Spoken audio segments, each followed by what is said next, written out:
My mom swears she tucked me in last night, but I live alone.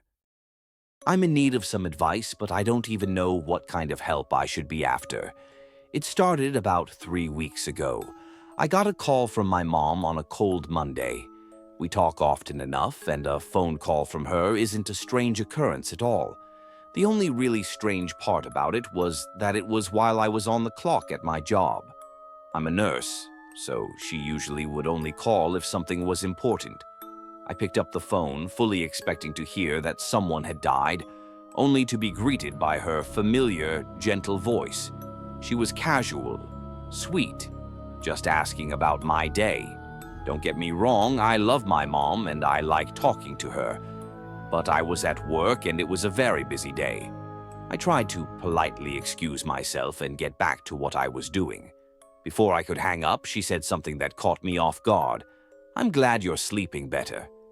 You looked so peaceful." I was caught a bit off guard by this. You see, I'm in my 20s and I've lived alone for almost 7 years now. What's more, my mom lives about 200 miles away from me.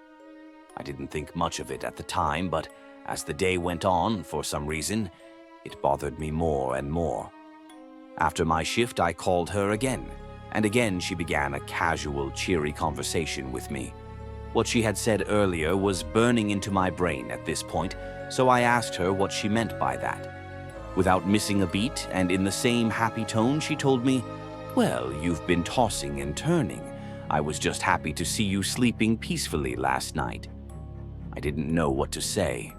I asked her if she was making a joke. Her response sounded just as confused as I was. She told me she had tucked me in last night. I didn't want to start an argument.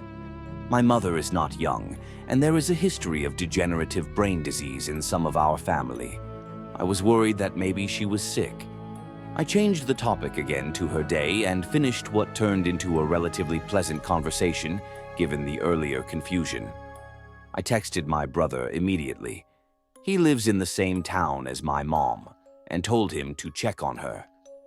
Ever since then, I feel like I've been losing my mind. At first, I began to notice the smallest things, tiny instances that aren't as they should be. That day when I got home, for example, the chair at the head of my dining room table was pulled out too far. I could have sworn I tucked it in, but reason tells me I must have forgotten. My bed was made when I knew for a fact I didn't make it.